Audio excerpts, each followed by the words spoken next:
Hey guys, welcome to my Etsy channel. This is Nancy from nancybadillo.com, and welcome to another episode of what to do if you notice a drop in sales.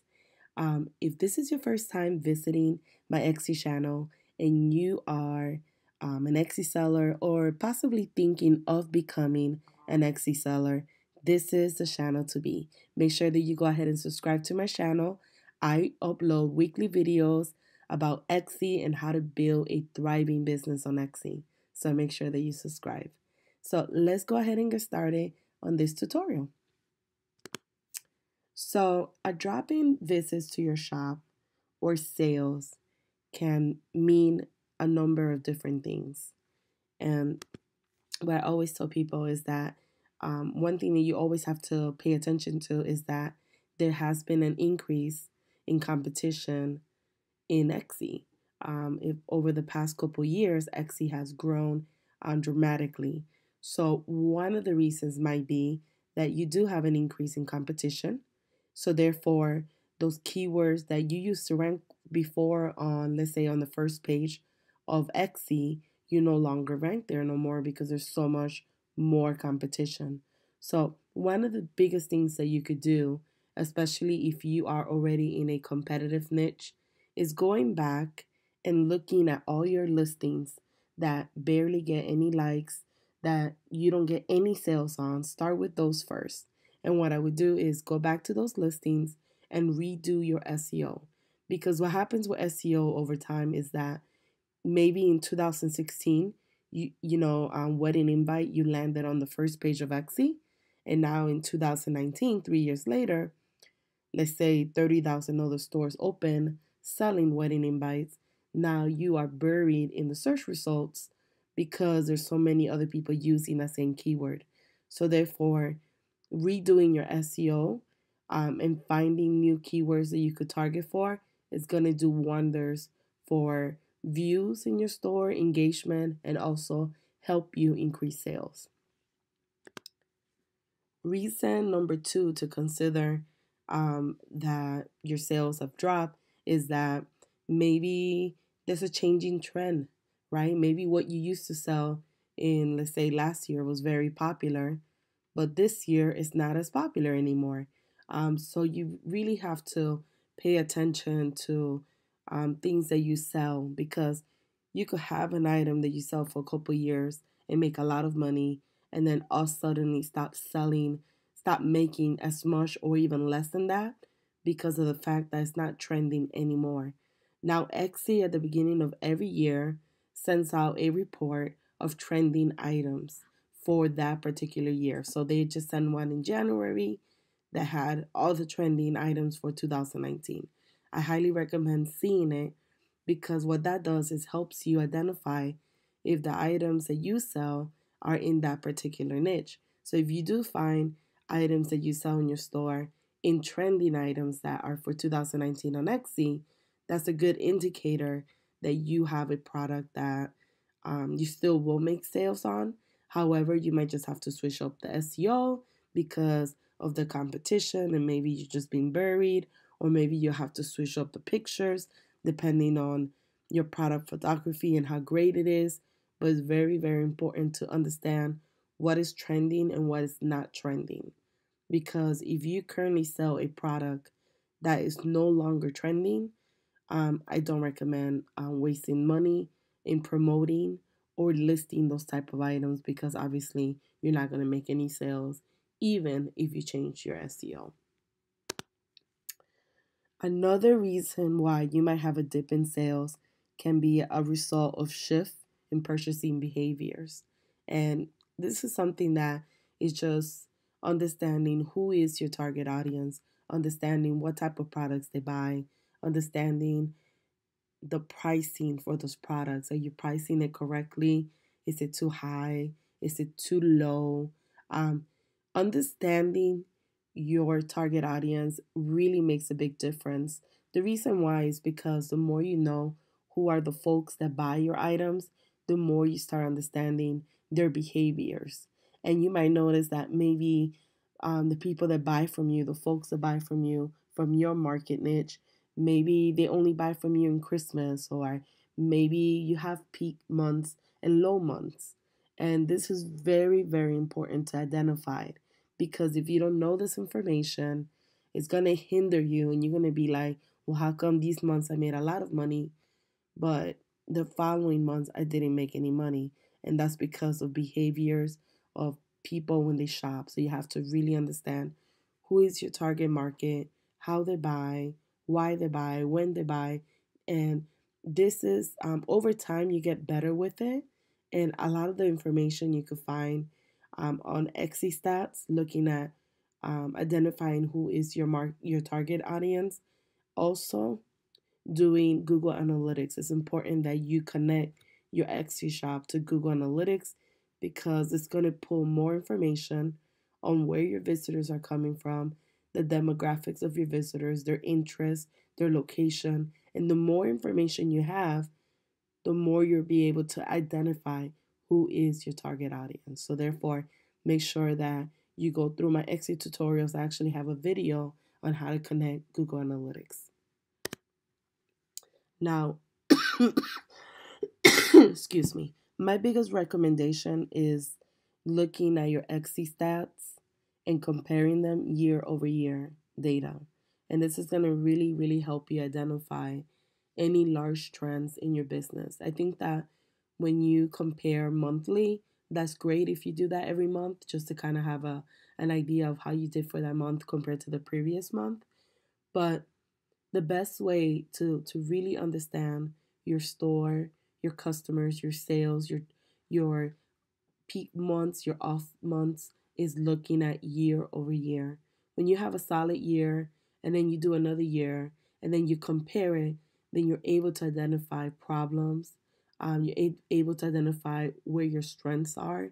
You're able to see, okay, I need to change these listings because these are not no longer in trending, or people are not buying them. Let me see what's wrong with them. Is it the pictures, product photography? Do I need to update them? Do I have a call to action? Is my listed description, is it enticing? Are people want to click to learn more? Um, am I using the right SEO tags? Am I targeting my target audience? How come these listings do really well, but these don't? Let me compare them and see the difference. This is how you start really analyzing your store and start understanding. You should be able to, if somebody asks you, what are your top five listings? What are your top five bottom listings? What are your revenue time over time? You should be able to answer these questions within seconds, if you analyze your store the correct way. So, looking at your stats and comparing them year over year is the best way to start noticing different trends in your business. And after you review your stats, and let's say you do see a drop in sales, there are several things that you could look at or you could do to help you boost your Etsy sales or help you increase your Etsy sales. Um, the first thing you want to look at, the first thing you want to do is improve your listing quality. And I don't know if you guys know this, but Etsy puts a listing score on every listing that you currently have in your Etsy shop. So it's very important that you know that, because the listing score affects the placement of your actual listing on the search results. Is going to affect whether your listing appears on the first page of Etsy search results when somebody is typing a keyword to find your product, or is Etsy going to put your listing on the third, fourth, or bury it down in the search results where no one is going to see it. So you want to make sure that your title and tags are relevant to each other, um, because, for instance, Etsy search results, what they do is that they match whatever the buyer puts on Etsy, right? So if a buyer is gonna put a word or a phrase, and that's how your item pops up in the search results. So let's say a buyer types in wedding invite. So the only results that the XC algorithm is going to show to that buyer is any items that have the word wedding and invite. Now keep in mind that the search results finds all items that match the search. And it also use keywords to determine the order of those results. So when I say tag and title relevancy, what I mean by that is that if you have an exact phrase that matches, that's going to be stronger than individual words. So for instance, if somebody typed in wedding invite, but you have them separately, like so you have a tag that says wedding and you have a tag that says invite, the items or the listings on the search results, they actually have the double phrase wedding invite, not individually but has it together. Those are considered a closer match or an exact phrase. So therefore, those appear higher in the search results, and the ones that don't have the exact phrase won't appear higher in the search results, even though they have the tag but they have it individually. And also keep in mind, if a word or phrase that a buyer is searching, right, appears both in the title and in the tag, the XE algorithm is going to consider that listing more relevant than when you only have the keyword, like the tag, only on the tag or title. This is why I always tell people when I do Etsy shop critiques, it's very, very important that whatever main keyword you use on your title, that you put that in your listing description and that you also put that in your tags. And you want to make sure that the one that you want, the SEO factor, the one that you want to hold the most weight, should be in the beginning of your title. It should be in the beginning of your meta description, which is in your listing description, and should also be a tag.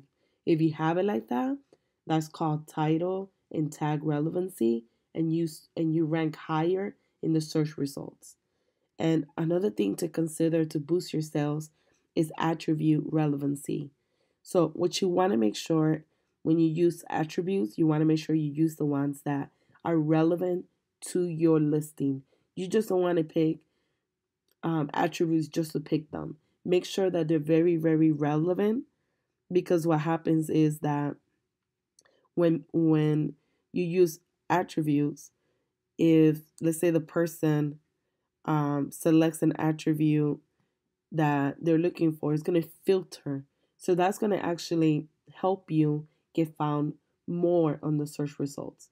So for instance, if somebody's looking for wedding invites and the attribute, let's say the color is pink, so the person filters out wedding invites pink, your listing will pop up, even though there's like, let's say there's 10,000 other wedding invites that are pink, but because they didn't pick the attribute, they're not going to show up in the search results.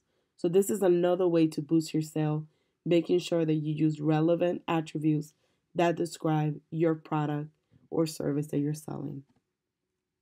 Now, another thing to keep in mind is that another way to get a boost in sales and another way that you earn a listing score is if a buyer clicks, favorites, or purchase an item after they have seen it in the search results, right? That action contributes to a quality score, a listing quality score. So this is another reason why I always tell you guys, when you do your listing, to add a image that says, please like this item, please click below to learn more, please favorite the shop.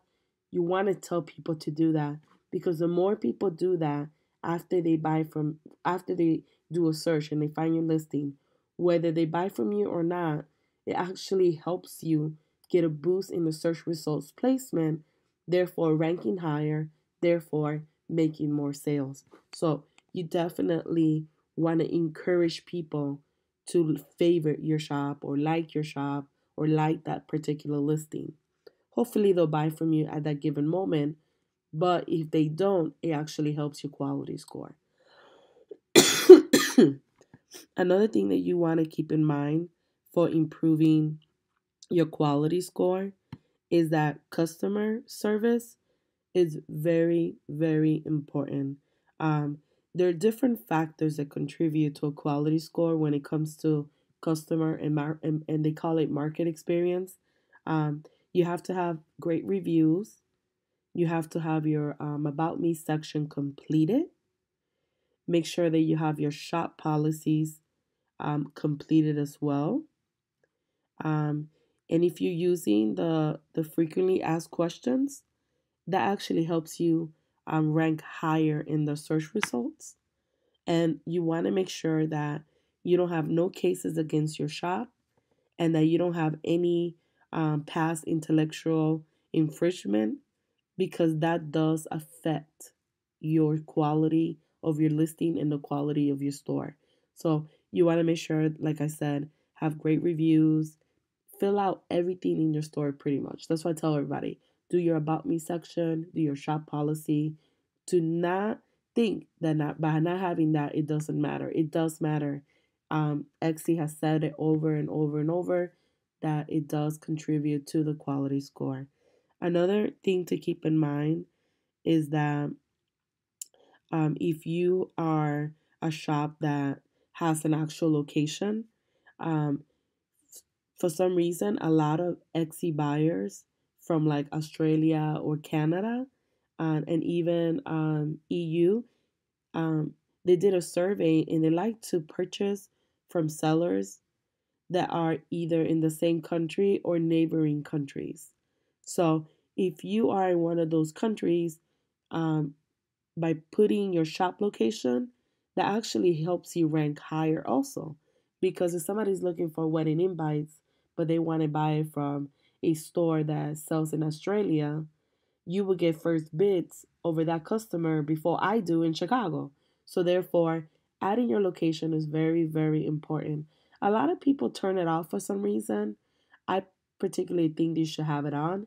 And for a study that Exy made, they actually say it's better to have it on. So I would recommend if you don't currently have it on to have it on. Um, Another thing you want to consider is to boost your sales is the translation of listings. Um, if for whatever reason when you first open your store, if you selected, oh, I'm gonna have like I'm Hispanic, so if you selected, oh, I'm gonna have my store in Spanish, but then you open the store, you add listings, and now you're starting to write in English, that's a big no. Like, don't do that. Go back and change the language to English if you're gonna do English. Stick to the language that you originally signed up for, if not, change it. It does affect the relevancy score of every listing you have, and it affects your store placement. So whenever you add a listing, it's gonna affect it. Um, so make sure that you have your tags, your listing description, and everything else in the language that you originally signed up for. So just keep these things in mind. These are things that will definitely help you improve in the search engine on Etsy, and it's gonna the more eyes you have in your shop, the more views, the more clicks, the more sales you will get. So you definitely want to make sure that you do these things and make sure, like I said earlier, provide a positive customer experience. Um, Reviews affect your listing score as well. And, making sure that if you have any open cases that the customer created it, making sure that you take the steps to communicate with those people to resolve any issues that you currently have. But by doing these things, it's going to really, really help you with your listing quality. Now, another thing you could do to help you with increasing your sales is research current trends. And by researching these trends, that are similar to your niche. You could go ahead and refresh your items, or you could just decide to add a new items to your product line or create a robust line out of the products that you currently sell because you see that through your research that these items are not going anywhere. As a matter of fact, they're expanding, right? So you create a robust line around your products at the given moment. But it's very, very important to understand what's currently trending and what's not trending. If it's not trending, you might have to just give it up and do something else. It doesn't mean that you won't make any money from Etsy or you can't sell anything else. It just means that you'll have to really research on what's trending at this given moment and what's gonna work for you better, or try to sell something that is not trending. It's not like a trend thing.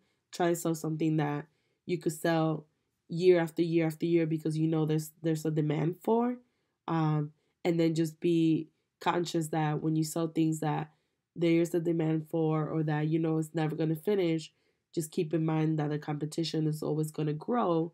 So therefore, you will have to be you will have to update and pay attention to key performing indicators. Like you have to pay attention to your SEO, you'll have to pay attention to what's selling, what's not selling, and always make changes. I would recommend within 90-day period. That way you can always have sales, always have new keywords that are trending at that given moment. So you could always be driving traffic to your Etsy shop. And the last one is creating or create a marketing strategy on social media to drive traffic back to your Etsy shop. So if you currently have an item that you sell and you know your tags are doing well, your photos are incredible, maybe just in a very competitive niche, um, you might have to look outside of Etsy to drive traffic. For instance, I do Pinterest. I think out of all the social media platforms, if I had to recommend one for you, I would say Pinterest first, face, Instagram, and then Facebook. Pinterest because of the reason that Pinterest is just like a search engine, and if you do your SEO correctly done, you could drive tons of traffic back to your Etsy shop. I do Pinterest for all my accounts, and I do Pinterest for my personal blog. And at the current moment, for my personal blog, I get about 333,000 monthly views on Pinterest. And on my blog, I get about 50 to 90,000 monthly views just from Pinterest traffic. And this is me been working on it for the past year, really, really diving into it and growing my Pinterest account. Hopefully, by the end of the year, I could have it at 500,000 monthly views. So, therefore, the traffic that I sent to my blog will be a lot higher. I also do a lot of affiliate marketing with my Pinterest account. And with that, I make anywhere from 2,000 to 5,000 on a good month just from affiliate marketing using Pinterest and driving traffic. All of these numbers are organic. I'm not running a Pinterest ad. I haven't done it yet. I did one a couple months ago for like $40, but I haven't run one consistently yet. I'm doing everything organically to really, really understand and get a true understanding of Pinterest before I start paying. Because when you pay, whether it's Pinterest or Facebook or even Etsy, you are going to get the traffic increase automatically because you're paying. However, when you learn a channel organically, you are responsible for the traffic. So when you can master driving traffic, that's when you start understanding the power of Pinterest. So you might have to start using a different method, whether it's Pinterest, whether it's Etsy, whether it's Facebook, to say, okay, I'm going to use this to drive traffic to my shop because just using Etsy is not enough because I'm in a competitive niche. And you have to really, really set yourself apart from so many shops. There's so many people that do the same thing or sell similar items like yourself. So you're really gonna have to like set yourself apart. What makes you better than every other store that sells wedding invites or that sells jewelry or that sells whatever it is? You have to do that. So I hope that these tips will help you whenever you notice that your sales or your views are down. If you have any questions, please leave the comment below. Let me know if you enjoy videos like this. And once again, please like, comment, and share.